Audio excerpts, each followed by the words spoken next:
आने दो हमको शासन में रशियन बटवा देंगे राशन में। तो जल्दीથી આ ડમ્પર વાળાને ભાઈ શાસનમાં લાવો। ફ્રીમાં જે વસ્તુ પૈસેથી મળે એ ગામડામાં આપણને અમુક અંશે ફ્રીમાં મળી જાય છે। ગોધરામાં નાની નાની જો લગ્ન પત્રિકાની દુકાન હોય છે, અહીં જુઓ આખો શોરૂમ છે। જય માતાજી મિત્રો, સ્વાગત છે તમારું નવા વ્લોગમાં। તો આપણે જઈ રહ્યા છીએ અમદાવાદ અને આજથી અઠવાડિયા પહેલા મેં અમદાવાદનો જ વ્લોગ મૂક્યો તો બહુ ટાઈમ થઈ ગયો છે। તો વ્લોગ આજે એટલે આવશે, કાલે આવશે અથવા પરમ દિવસે આવશે, પણ અમદાવાદનો જ વ્લોગ આવશે। તો આપણે નીકળી ગયા છીએ અને અત્યારે જો આ રાજ મગ પુલાવ આપણે ખાવા રહ્યા છીએ, રાજપૂતાના મગ પુલાવ આગળ। તો રાજપૂતાના મગ પુલાવ ખાઈએ અને પછી નીકળીએ। અત્યારે આપણે છીએ ડાકોરથી આગળ 10 કિલોમીટર, છેક ઠાસરાથી મગ પુલાવ શોધતા આવતા હતા, અહીંયા આવીને મળ્યા છે જો રાજપૂતાના મગ પુલાવ। તો ચાલો મળીએ, બાકી મગ પુલાવ ખાઈ લઈએ પછી મળીએ। ચાલો, આ બે તો ખાવા લાગ્યા જો गाइस। આ ડમ્પર પાછળ શું લખ્યું છે વાંચો તમે। आने दो हमको शासन में रशियन बटवा देंगे राशन में। तो જલ્દીથી આ ડમ્પર વાળાને ભાઈ શાસનમાં લાવો પહેલી વાત, કેમ કે બહુ મોટી ઓફર આપે છે તમને, એટલે જલ્દીથી જો આ અહીંથી જોતા હોય ઠાસરાથી તો જલ્દીથી આ ડમ્પર વાળાને શાસનમાં લાવો તમે, એટલે તમારું ઉદ્ધાર થાય થોડોક।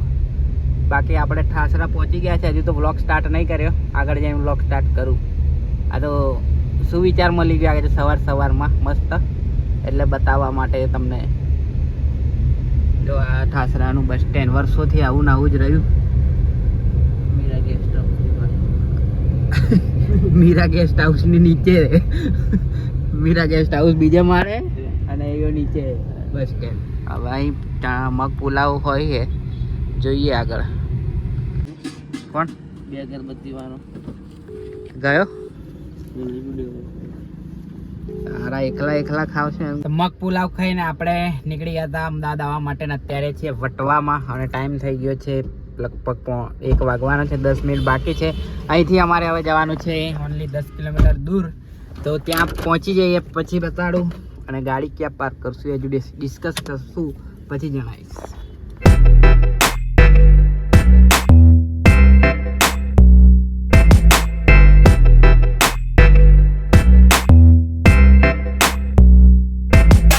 જો આપણે અહીં પિકઅપ ડાલું ચાલે, જો અહીં સિટી અમદાવાદ સિટીમાં ઇસુઝુ ચાલે, નવી જ ગાડી છે જો બ્લેક ઓફરોડિંગ ગાડી છે। ખાલી કહું છું, આપણે પિકઅપ ડાલું તો માલ સામાન માટે હોય, પણ આ તો ઓફરોડિંગ માટે સ્પેશિયલ ગાડી છે।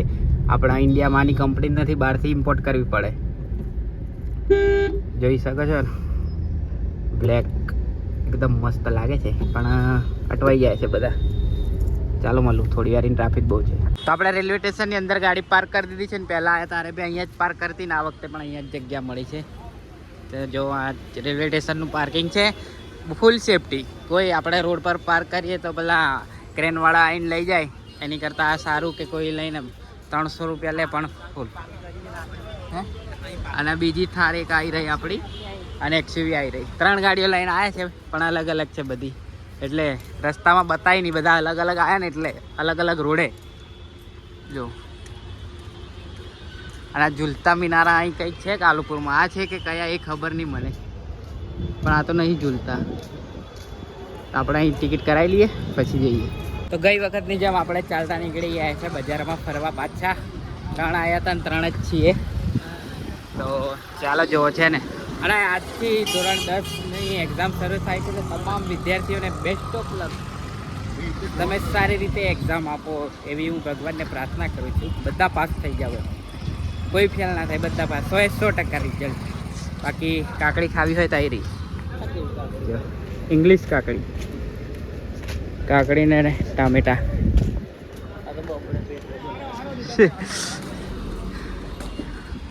તો હિમેશ સ્ટ્રોંગ સોડા સેન્ટરમાંથી આપણે સોડા લઈ લીધી છે, લીંબુ સોડા મેં એને પીવું છે, અને કીધા કે પૂરું ઓરેન્જ લીધેલી પૂરી થઈ ગઈ 1 સેકન્ડમાં, કાકાને થઈ ગઈ। બાકી બહુ સ્ટ્રોંગ સોડા છે। આપણે ગામડે જો ઝાડે કેસુડો સુકાઈ જાય, અને અહીંયા જો વેચાય છે અમદાવાદમાં, ઠેર ઠેર વેચાય છે પાછા। અને આપણે ઘેર ઝાડ પર સુકાઈ નીચે પડી જાય ત્યારે, અને અહીંયા વેચાય છે। બોલ, કેસુડાનો ફૂલ વેચાય। આપણે ગોધરામાં નાની નાની જો લગ્ન પત્રિકાની દુકાન હોય છે અહીં જુઓ આખો શોરૂમ છે આખો શોરૂમ કપડાનો શોરૂમ હોય એમ આખો શોરૂમ હોય લગ્ન પત્રિકાનો જેવી જોઈએ એવી મળી જશે તમને વાઈફાઈ વાળી જોઈએ તો વાઈફાઈ વાળી બી છે બધું અહીં એવું જ છે જો પેપર બોર્ડ માંગલિક કાર્ડ્સ ને અહીં બી આ તો કંઈક આ પીવડાનું લગન થવાનું છે ને એટલે નજીકમાં એટલે અહીં લઈને આવ્યો પણ અહીં જો એ જ છે બધું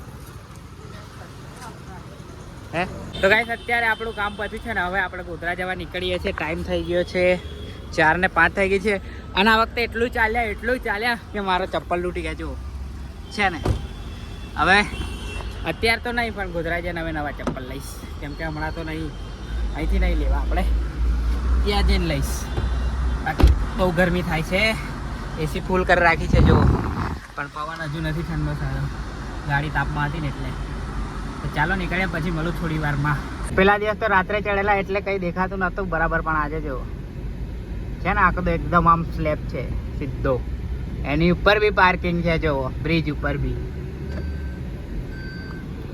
અને આ મેટ્રોનું બને છે અને સામે બી જો ગુજરાતનું મોટામાં મોટું રેલવે સ્ટેશન એટલે અમદાવાદનું કાલુપુર રેલવે સ્ટેશન ચાલો મળીએ થોડી વાર રહીને તો આ પેલો અમદાવાદ વાળો રોડ છે જ્યાં પેલા નીચેથી અમદાવાદ વડોદરા એક્સપ્રેસ વે જાય છે એ રોડ છે કેટલો મસ્ત બનાવી દીધો છે અને વચ્ચે અમે આવ્યા હતા ત્યારે અહીં તો એટલા ખાડા હતા કે ના પૂછો વાત અને અત્યારે બહુ મસ્ત બનાવી દઈ છે અને સામેથી બહુ જ ફાસ્ટ ગાડીઓ આવે છે રસ્તા સારા થઈ જાય એટલે બધા ફાસ્ટ થઈ જાય છે જ્યારે અહીં રસ્તો ખરાબ હતો ત્યારે તો બધા ધીરે ધીરે આવતા 20-30ની સ્પીડમાં 20ની સ્પીડમાં 30 બી નહીં જો આ નીચેથી પેલો જાય express way national express way 1 Ahmedabad Vadodara છે ને અને અમદાવાદ મૌધા રોડા તો મિત્રો આ મંડપ બાંધે છે એ આખા રોડે બાંધેલો છે અમને લાગ્યું કે કંઈક પ્રોગ્રામ હશે પણ પછી એટલે અમે જતા ત્યારના જ મંડપ જોતા હતા પણ એમ હતું કે કંઈક પ્રોગ્રામ થતા હશે પણ પછી અમદાવાદથી આવતા હતા ત્યારે અમે બોર્ડ જોયું કે આ તો જે ડાકોર પદયાત્રી આવે છે એમના માટે વિસામો બનાવેલો છે ત્યારે ખબર પડી કે આટલો બધો મંડપ કેમ બાંધેલો છે આખા રોડ પર તો 2-3 રથ પાછળ ગયા પણ આપણે શૂટ ના કર્યું કેમ કે લોક ખોલવામાં વાર લાગતી એટલે આમ તો પસાર થઈ જતું રથ જો આ છે ને આ છેક સુધી વિસામાં બાંધેલા છે અને લોકો બી બહુ ચાલતા જાય છે અમદાવાદથી ડાકોર તો અમને લાગે કોઈ પ્રોગ્રામ છે મોટો પણ પછી ખબર પડી કે ના આ તો વિસામો છે આપણે અંબાજી આપણી સાઈડ અંબાજી ચાલતા જાય ભાદરવા મહિનામાં ત્યારે વિસામો બાંધે અહીંયા આવડે બાંધે છે ફેબ્રુઆરીમાં બાકી આપણે મૌધા પસાર કરી દીધું છે હવે આવશે ડાકોર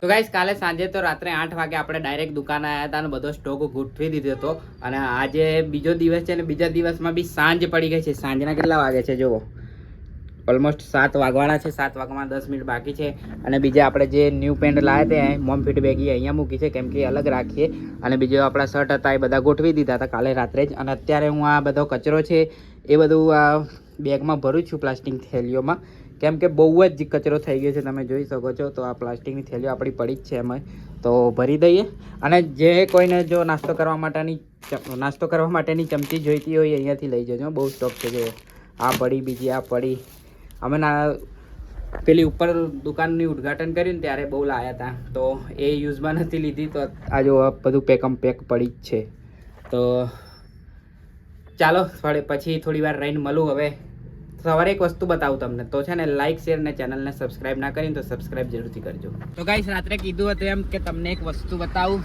તો જો બતાવું જુઓ આ જુઓ જે વસ્તુ અમદાવાદમાં વેચાતી મળતી હતી ને અહીંયા જુઓ આખું ઝાડ જ છે અને ત્યાં તો તોડેલા હોય ત્યારના ખબર નહીં અહીંયા તો ફ્રેશ તમને મળશે જુઓ એકદમ ઝાડ પરથી તોડીને ડાયરેક્ટ અને આનો ઉપયોગ આપણે નાહવામાં થાય છે નાહવાના પાણીમાં નાખીને નાહવાથી ચામડીના રોગો દૂર થાય છે એવું કંઈક છે બાકી તમને ખબર હોય તો કમેન્ટ કરીને જણાવો તો આ ફરક છે ગામડાના જીવનમાં અને સિટીના જીવનમાં સિટીમાં જે વસ્તુ પૈસેથી મળે એ ગામડામાં આપણને અમુક અંશે ફ્રીમાં મળી જાય છે જો એકદમ ફ્રેશ કેસુડો છે અને આ કેસુડાના ફૂલ ફાગણ મહિનામાં જ મળતા હોય છે.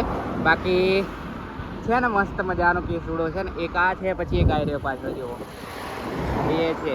તો આ હતો આપણો બ્લોગ. બહુ દિવસ પછી બ્લોગ બનાવ્યો તો લગભગ 10 દિવસ જેવા થઈ ગયા છે. તો આ બ્લોગને અહીંયા સમાપ્ત કરી દઈએ. આઈ હોપ તમને આ બ્લોગ ગમે હશે. બ્લોગ ગમે તો લાઈક કરજો, શેર કરજો અને ચેનલ પર નવા હોય તો સબસ્ક્રાઈબ કરજો. બાકી ફરી મળીશું નવા બ્લોગ સાથે. જય માતાજી, જય શ્રી કૃષ્ણ. बवाल यह नरसंहार लक्ष्य कुछ